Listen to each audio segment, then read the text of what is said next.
Liban, l'amour possible, chapitre 7. Puis soudain, après plusieurs jours et plusieurs nuits de bombardements intenses, alors que la terre altérée soupirait après les premières pluies et que la campagne se desséchait au soleil d'octobre, un cessez-le-feu fut proclamé. Cette fois, on prophétisa que cela durerait, car les dirigeants des principales parties belligérantes étaient revenus de Syrie porteurs de nouvelles conditions de paix. Ce fut alors le délire, une agitation bruyante indescriptible. Des gens pleuraient de joie, d'autres pleuraient sur toutes les vies gâchées, et cette tuerie sans aucune signification qui n'avait abouti à rien. Dans les rues, les barricades furent renversées comme si elles avaient été des objets de haine. Les hommes qui, quelques heures auparavant, s'embusquaient pour tuer, sortaient au grand jour. Ils se tenaient dans les bras l'un de l'autre et s'embrassaient au milieu des ruines et des décombres. De longues guirlandes de bougainvilliers pourpres enroulées autour de leurs fusils. La paix est revenue, s'écriaient ceux qui, restés chez eux, s'étaient rassemblés autour de la radio, et beaucoup relevèrent la tête, louant Dieu d'avoir préservé leur famille. Les enfants se précipitaient dehors, en riant, heureux d'être à nouveau libres et en sécurité dans la rue pleine de soleil. On était un samedi et chacun était chez soi. C'est la paix, cria Huda, les yeux brillants, en dansant tout autour de la maison. Maintenant, on va pouvoir jouer dans les orangeries et je pourrai coucher dans ma chambre tous les soirs. C'est la paix, soupira Samy, et papa ne m'a jamais laissé voir une vraie bataille, ni me servir d'un fusil. Il saisit Huda par la main et ils partirent en courant vers les réjouissances qui avaient lieu dans les rues du village. C'est la paix, pensa Rosa. Et maintenant, mon mari pourra rentrer à des heures normales et je ne passerai plus mes journées à trembler pour lui. Nous aussi, il faut que nous fêtions cette journée quand il y arrivera. Il n'y avait plus grand-chose à manger dans la maison, mais Rosa savait faire durer longtemps la moindre denrée, et elle s'enfuit rapidement à la cuisine. Noumi, pressentant qu'on allait faire des gâteaux, la suivit. C'est la paix, pensa Lamia, mais à quel prix? Est-ce pour cela qu'Amine est mort? Soudain, elle ressentit le besoin irrésistible de la présence de son frère, et tout en se disant qu'elle ferait mieux d'aider sa mère, elle sortit de la maison et prit le sentier qui conduisait au cimetière. Il n'y avait pas de fleurs en cette saison, rien que la couleur de la nature desséchée, le gris argenté des olivets, le blond pâle des champs moissonnés, et plus haut sur la colline, le pourpre et le bronze de la vigne dépouillée de ses fruits. L'église se détachait comme une énorme roche grise sur le flanc de la montagne, mais elle n'y entra pas. Elle n'y était pas retournée depuis la mort d'Amine, car ni le Christ au pâle visage sur la croix, ni sa mère au regard éploré à ses pieds n'avaient répondu à sa prière, pas plus que n'aurait pu le faire n'importe quel morceau de bois ou de plâtre. Je crois que je suis devenue athée, pensa-t-elle confusément, et sa profonde impression de solitude n'en fut que plus intense, car c'était terrible, en effet, de croire qu'il n'y avait que du vide dans tout cela.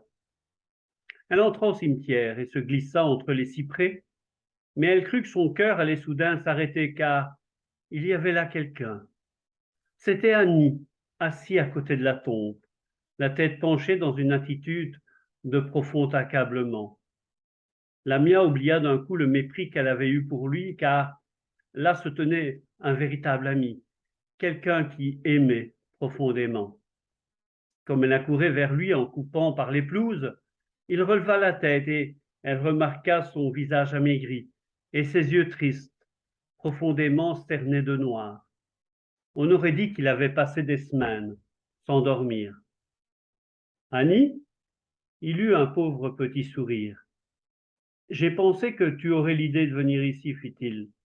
Je ne pouvais pas t'imaginer en train de danser la gigue et de te pavaner dans les rues avec les autres, alors que l'herbe n'a pas encore eu le temps de repousser sur les tombes. Elle garda un moment le silence comme pour laisser ses paroles pénétrer au plus profond d'elle-même. Elle ne l'avait pas revu depuis la reprise des combats, mais elle savait qu'il avait travaillé à l'hôpital. Aujourd'hui, alors que tout le monde faisait la fête, il était venu s'asseoir près de ce monticule de terre durcie, dans l'espoir qu'elle y viendrait aussi. C'était comme si quelque chose venait enfin d'être dit, quelque chose qui brisait le silence, qui les unissait l'un à l'autre pour toujours, et elle ne sut pas bien comment poursuivre. « Tu as travaillé à l'hôpital tout ce temps-là » s'informa-t-elle. Elle était assise par terre, à côté de lui, les bras autour de ses genoux. Oui, je ne pouvais pas le quitter. C'était comment là-bas? Y avait-il beaucoup de travail? Jour et nuit. Ils attendaient couchés sur des brancards. Quand on pouvait enfin venir les chercher, il était souvent trop tard. Parfois, les Palestiniens arrivaient avec leurs blessés et nous forçaient, sous la menace, à nous occuper d'eux, pendant que d'autres, plus gravement atteints, mourraient. Tu les soignais donc tous indifféremment? Bien sûr. Est-ce que la mort fait des différences? Est-ce qu'elle en a fait quand cette bombe a explosé parmi les gens qui faisaient la queue pour le pain? Il y a eu 50 tués, des femmes et des enfants pour la plupart. Est-ce que les parents de ces enfants-là sont en train de danser et d'embrasser leur ennemi aujourd'hui? Lamia, je sens que je ne vais plus pouvoir en supporter davantage. Les cris, le sang, leurs regards, qu'ont-ils fait? Toutes ces souffrances pour aboutir à quoi? Il frissonnait et appuyait sa main sur son front. Elle le regardait, horrifiée, avec un ardent désir de le réconforter, ne sachant que dire. Mais tu n'auras plus à supporter ces choses-là, Annie. C'est fini. La paix va durer. Tout le monde le dit, fit-elle d'un ton faussement persuasif. Fini, répéta-t-il rageur. Qu'est-ce qui est fini? Est-ce que les mères ont fini de pleurer et les orphelins d'être en deuil? As-tu fini d'avoir du chagrin? Il faut venir à l'hôpital, Lamia, pour voir ces vies qui commençaient juste, ces êtres qui ne pourront plus jamais marcher, jamais voir ou comprendre, des vies végétatives. J'aimerais mieux pour eux qu'ils soient morts. Et puis, qui sait si cette paix durera? Combien en avons-nous vu des cessez-le-feu? Est-ce qu'ils ont tenu? On dit que celui-ci est différent, murmura-t-elle, remplie de tristesse. Puis elle se tut. Il n'y avait en effet aucune consolation à attendre de quoi que ce soit en dehors de leur entente, toute neuve, toute fragile, de ce sentiment qu'ils partageaient désormais. Conscients de cette certitude, ils restèrent assis côte à côte, sans un mot. Puis, les nuages s'amassant derrière la montagne, le soleil se cacha, et tout à coup, il se mit à faire froid. Ils se levèrent pour partir. Si seulement la pluie pouvait tomber, dit Annie, d'une voix sans timbre. La ville sent la mort et les ordures pourrissent dans les rues. Ils se mirent en route pour rentrer, et Huda, qui les avait aperçus, courut à leur rencontre, les yeux étincelants, ses boucles flottant au vent. Moumi suivant loin derrière elle, à petits pas, chancelant. « Viens vite, Lamia, maman a préparé une fête et papa est rentré. Tout le monde t'attend. Annie, viens boire du café avec nous. » Il haussa les épaules. « Avant, j'attendrai de voir s'il y a quelque chose à fêter, fit-il, en regardant d'un air morne Moumi qui venait d'arriver, tout excité et joyeux, les joues empourprées, le front couvert de sueur, les bras tendus vers Lamia. Il devenait de plus en plus lourd, mais la jeune fille le prit et le plaça sur sa hanche. Annie regardait l'enfant et l'on eût dit qu'il le détestait. Il est peut-être jaloux, pensa Lamia, à moins qu'il ne songe aux autres enfants. Je voudrais pouvoir le réconforter. Elle se tourna vers lui, non plus avec timidité, mais avec sur son visage une expression de douceur et de compréhension. C'était trop tard cependant, car déjà il descendait en se hâtant le sentier qui conduisait au village, et quand elle l'appela, il ne lui répondit pas. Toute la famille vint se grouper autour de la table, dans l'émerveillement de ce que Rosa avait su tirer des maigres rations des semaines précédentes, complétées par quelques produits du jardin.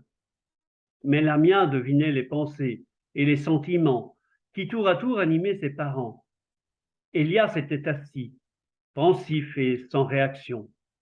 Comment peut-on faire la fête quand les pluies ne sont pas même encore tombées sur la sépulture de notre fils, semblait-il dire en regardant du côté de la montagne.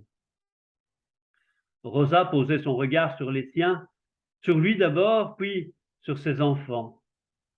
Moumi, les yeux brillants devant tant de bonnes choses, Uda, impatiente, qui s'agitait sur sa chaise, Samy, les joues déjà gonflées de nourriture, alors que personne n'avait encore commencé à manger.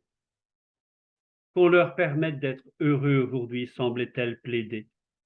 Nos cœurs à nous sont morts, mais eux, ils ont encore un long chemin à parcourir. Qu'ils vivent à nouveau dans la joie. Et ce fut la joie des enfants, qui les gagna tous. Ils se rapprochèrent les uns des autres et se mirent à parler des jours anciens, des jours d'avant la tuerie. Rosa raconta comment on se réjouissait au village lorsque le blé était coupé et que l'on avait fini les vendanges et la cueillette des olives. Ils étaient assis en rond devant la fenêtre grande ouverte car la chaleur était étouffante et Moumi, alourdi par son repas, était à moitié endormi sur les genoux d'Elias. C'était une soirée qu'il n'oublierait jamais, comme une éclaircie dans un ciel d'orage. Tout était si calme lorsque les pluies se mettraient à tomber et que l'herbe reverdirait sur la montagne, peut-être allaient-ils pouvoir tous revivre. Ils s'attardèrent encore un long moment après la tombée de la nuit. Uda alla se coucher dans sa petite chambre, aux fenêtres ouvertes sur la mer, comme autrefois, et le reste de la famille dormit profondément, le cœur plein de reconnaissance, et se réveilla dans la paix. Cela ne durera que quelques heures. Alors soudain reprirent tous ensemble le grondement des canons et l'éclatement des explosifs. Elias se pencha pour ouvrir la radio. Uda se précipita dans les bras de sa mère en pleurant, et Samy prit un air pensif. Malgré la mort de son frère, le bruit de la bataille faisait courir son sang plus vite dans ses veines, et cela ne lui déplaisait pas. Il avait hâte de grandir. Tout était donc fini. Encore une fois, un responsable du parti de droite avait disparu. Où et pourquoi? Personne ne le sut jamais. Mais c'était suffisant pour mettre le feu aux poudres. Les guirlandes, les embrassades et les danses, tout cela était oublié, et la ville fut plongée dans la phase la plus meurtrière des combats. La bataille faisait rage dans le secteur ouest et au nord de l'endroit où se trouvait la maison d'Elias. Il était maintenant impossible de travailler. Les grands hôtels étaient transformés en forteresses assiégés et les gens mouraient par centaines. Ceux qui habitaient dans ces quartiers les évacuaient avec le peu qu'ils pouvaient emporter. Certains s'échappaient par les toits en terrasse, au milieu des balles qui sifflaient à leurs oreilles. Des familles entières se trouvèrent bloquées des jours durant dans les caves et même dans les faubourgs. La nourriture et l'eau se faisaient rares. Le pillage se pratiquait à grande échelle, à tel point que les plus riches payaient des gardiens armés pour protéger leurs maisons et verser des sommes fabuleuses aux différents partis politiques pour qu'ils les laissent tranquilles. Elias interdit aux enfants de quitter la maison et Rosa essaya d'organiser une sorte de routine. Le matin, Lamia donnait des leçons aux plus jeunes et l'après-midi, elle s'était fixée pour tâche de reprendre ses études. Mais les enfants s'ennuyaient et devenaient irritables. Malgré le temps lourd et orageux, les pluies ne tombaient toujours pas. Seule, Rosa n'était jamais irritée. Seule, Moumi ne s'ennuyait jamais. Il était toujours occupé quand il n'y avait rien à faire, frétillant aux heures les plus chaudes et dans les moments les plus ennuyeux, prêt à rire quand il n'y avait pas de quoi. Lamia ne cessait de se demander comment ils auraient bien pu continuer à vivre sans lui. Une nuit, alors qu'il dormait, habitué au bruit des bombardements, une terrible explosion fit trembler la maison et souffla les fenêtres de la façade ouest. Ils couchaient cette nuit-là dans les chambres donnant sur la montagne. Ce fut pour eux une chance, car le petit lit d'Uda se trouva recouvert de gros éclats de vitres déchiquetées. Ils bondirent vers l'escalier, les enfants accrochés à leurs parents qui essayaient de les calmer de leur mieux. « Reste près de la porte d'entrée, dit Elias. Je vais voir ce qui s'est passé. » Il alla derrière la maison, mais revint aussitôt. « C'était l'immeuble derrière chez nous, dit-il. Un obus perdu a dû exploser en plein milieu, et les flammes jaillissent par les fenêtres. Les gens en sortent comme des fourmis. Je suppose qu'ils couchaient tous au rez-de-chaussée. Il vaudrait mieux qu'ils ne viennent pas par ici, c'est beaucoup trop près pour être en sécurité. Quant à nous, faisons un tas de tout ce que nous pouvons emporter, au cas où la maison prendrait feu. » Ils se mirent tous au travail avec acharnement. Le jardin et la rue formaient un vaste espace entre les immeubles, et fort heureusement, le vent soufflait de l'est. Quand ils eurent fini de mettre ensemble tout ce qu'ils pensaient pouvoir transporter, ils coururent sur la terrasse, regarder quelques instants les hautes flammes qui bondissaient vers le ciel, puis se diriger vers la cité, emportés par le vent. Ils retournèrent ensuite dans la pièce de devant, où, serrés les uns contre les autres, malheureux et désemparés, ils se tinrent prêts à fuir. Uda pleurait amèrement parce que ses poupées, ses ours, n'avaient pas été jugés nécessaires pour leur survie. Une aube d'un gris sale se levait à travers un voile de fumée noirâtre. Fatigués, le visage défait, ils montèrent sur la terrasse une seconde fois. Le grand bâtiment s'était effondré et les flammes ne bondissaient plus. Elles brûlaient sans éclat, pâles contre le ciel rouge à l'est. Et la maison d'Elias se dressait maintenant, à découvert, cible facile sur la colline. La ville en ruine semblait s'étaler à leurs pieds. Tout a l'air d'être suffisamment calme, dit enfin Elias. Je vais aller au magasin et je rapporterai ce que je pourrai. Peut-être ne pourrons-nous plus rester ici bien longtemps. Je mangerai à mon retour. Il se mit en route, évitant les secteurs ennemis et les barrages. Son esprit était absorbé par ce nouveau problème, mais cela ne l'empêcha pas, longtemps avant d'être arrivé, de sentir une odeur de brûlé. Il gara sa voiture à l'endroit habituel, puis se dirigea vers une petite rue écartée derrière le magasin, devinant déjà ce qui l'attendait, car l'air rempli de fumée était suffocant et le faisait pleurer. Comme il tournait le coin, il vit ce qu'il redoutait. La rue entière avait brûlé. Les petits magasins n'étaient plus marqués que par leurs 4 murs et avaient été pillés. Des ballots de tissu calcinés gisaient parmi les cendres. Elias enjamba les débris et le regard fixe considéra ce qui restait de sa boutique, une sorte de coquille noircie. D'abord son fils aîné et maintenant son magasin. Puis il eut honte de les associer dans son esprit. Cependant, n'était-ce pas son passé, le bien de son père qui venait d'être anéanti ici? Comme son fils, son avenir lui avait aussi été enlevé. Passé et futur étaient maintenant réduits à néant, et il se trouvait comme suspendu, coupé de ses liens, dans un présent cauchemardesque. Rien ne pouvait être sauvé du désastre. Il retourna tant bien que mal à sa voiture et rentra chez lui, comme il put. Mais il y avait aussi le présent. Tous les siens dormaient d'un profond sommeil. Rosa seule entendit son coup de klaxon et vint lui ouvrir la porte. Elle paraissait petite et toute pâle dans sa robe noire, mais comme toujours était là, épouse soumise et fidèle, son rocher dans la tempête et sa paix tout à la fois. Malgré la fatigue et le chagrin, elle ne s'était jamais laissée abattre. Elle n'avait jamais abandonné la lutte. Il sentit une vague de tendresse et de reconnaissance lui gonfler le cœur.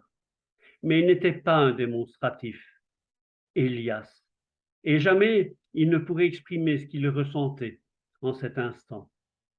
Ce fut donc avec sa réserve et son calme habituel qu'il aborda Rosa. « Le magasin est détruit, fit-il. Je n'ai rien pu récupérer. Ils ont incendié toute la rue. » Elle savait ce qu'il ressentait, et il n'y avait rien à répondre. Elle alla dans la cuisine et revint avec un plateau garni et une lettre. Puis, elle s'assit à côté de lui et attendit en silence qu'il ait fini de manger. « La lettre est de mon oncle, de Damour, dit-elle enfin. Son fils est engagé dans la lutte et me l'a remise personnellement. Il ne pouvait pas rester. Ses parents, eux, sont partis à Chypre, où ils vont attendre que les choses s'arrangent. Ils nous offrent leur maison jusqu'à ce qu'ils reviennent, car ils ont peur de la laisser vide. C'est plus calme là-bas au sud, et la maison est sur la colline, loin de la route côtière, et bien protégée. Il n'y a plus aucune raison de rester ici maintenant, répondit-il. Notre maison est devenue une cible trop visible. Nous ferions mieux de nous en aller. Je laisserai ici un gardien armé et nous emporterons tout ce que nous pourrons. Et si nous allions chez mes parents au village, fit-elle d'un air songeur. Il lui sourit. Son attachement pour la vie à la campagne l'avait toujours amusé. Comment pourrions-nous y vivre, demanda-t-il. Et puis, Lamia devrait arrêter ses études. Non, il vaut mieux aller dans la maison de ton oncle, à Damour. J'avais constitué ici un petit stock de marchandises pour parer à toute éventualité. J'essaierai de redémarrer un commerce là-bas. Elle regardait au loin vers la colline, où l'or des peupliers flambait au-dessus de la tombe d'Amine. Combien de fois était-elle restée ainsi, assise à la fenêtre, à regarder dans cette direction? Son mari n'aurait pu le dire. Oui, fit-elle, je suppose que nous ferions mieux de partir.